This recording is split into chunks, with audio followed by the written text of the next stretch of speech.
1950년대 권력자들을 믿고 설쳐대던 정치 깡패들의 시대는 그리 오래가지 못했다.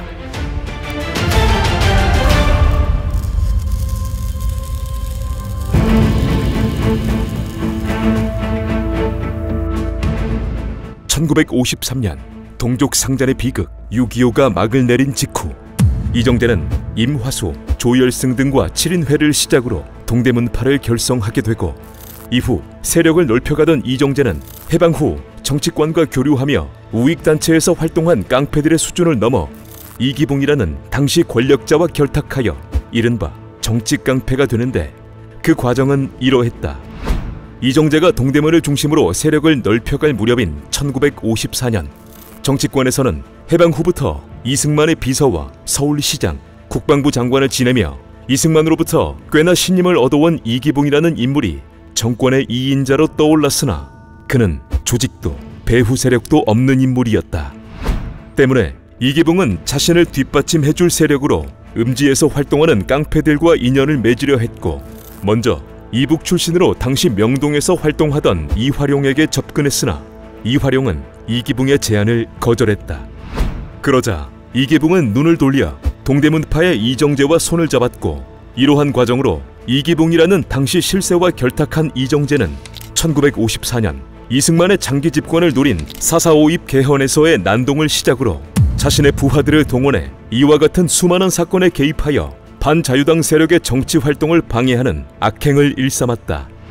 그렇게 1950년대 후반까지 이기붕과 자유당 정권은 반자유당 세력의 정치 활동을 방해하기 위해 정치 깡패들을 이용했고, 정치 깡패들 역시 자유당을 뒷배삼아 권력을 행사하는 등 자유당과 정치 깡패들은 공생 관계를 이루었으며, 이들을 두고 훗날 학자들은 권력 구조의 하부에 위치하며 정치적 사건에 개입한 그들이 대한민국의 정당 정치와 민주화를 저해시켰다는 내용을 논문에 담기도 했다. 그렇게 정치판에서 설쳐대던 깡패들의 권력 지형이 1958년 바뀌게 되는데, 1958년 제4대 총선에 출마하려 했던 이정재는 자신이 모시던 이기붕에게 지역구를 빼앗긴 뒤 야인으로 살아가게 되고, 이러한 과정으로 이정재가 몰락하며 정치 깡패의 대가 끊기는 듯 했으나, 그때 이기붕은 이정재의 자리를 차지한 새로운 동대문파의 1인자 임화수와 손을 잡았다.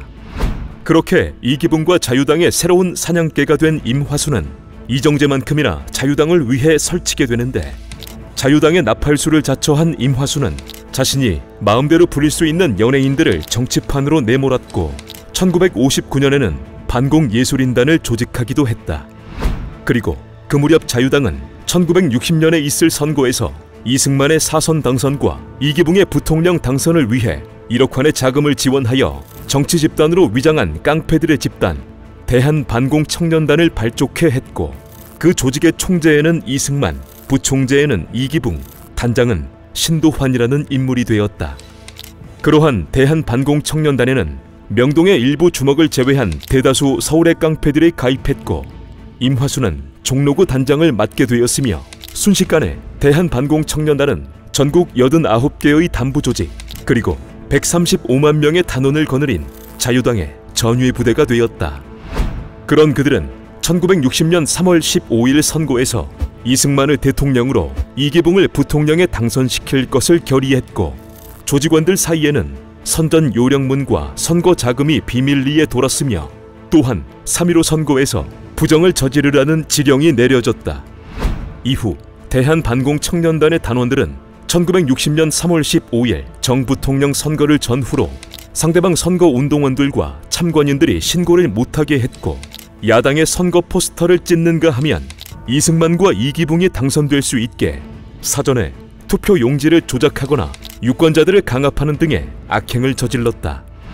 결국 3.15 부정선거의 내막을 알게 된 국민들은 시위를 벌였고, 그 시위는 순식간에 전국적으로 확산되었는데, 상황이 그러함에도 분위기 파악을 못한 임화수와 유지광은 부하들을 시켜 1960년 4월 18일 3.15 부정선거를 규탄하는 시위를 벌인 고려대학교 학생 3,000명을 습격해 200명의 학생들을 다치게 하고 말았다.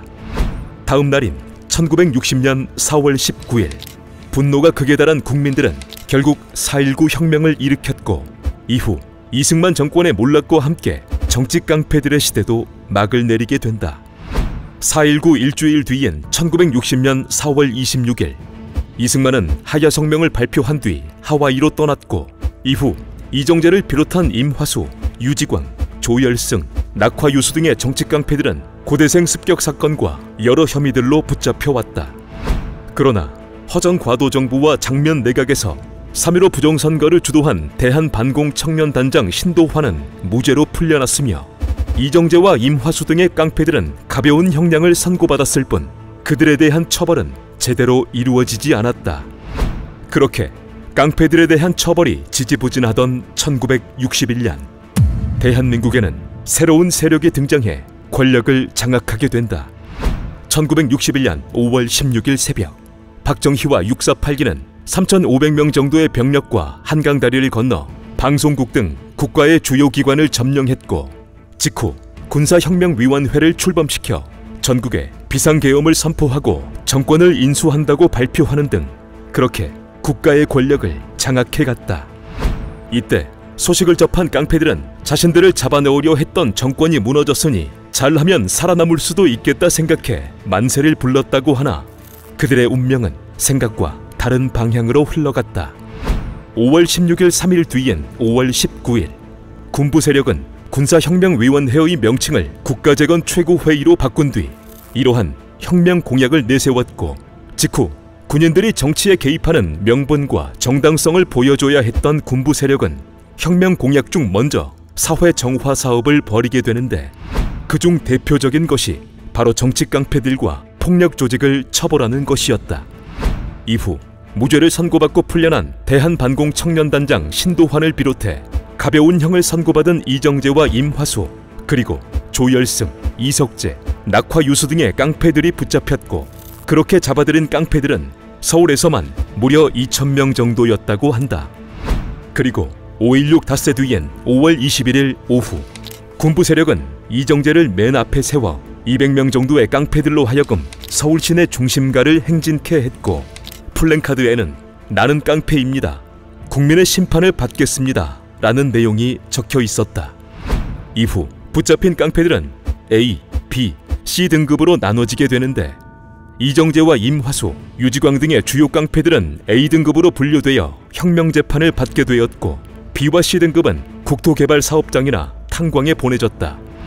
그렇게 이정재, 임화수, 유지광 등은 혁명재판을 받게 되었고 재판 내내 임화수는 울먹거리며 자신은 깡패가 아니고 예술가라는 궤변을 늘어놓으며 모든 죄를 이정재와 유지광에게 뒤집어 씌웠으나 결국 임화수에게는 법정 최고형이 임화수의 말이 거짓이라던 이정재와 유지광에게도 역시 법정 최고형이 선고되었다.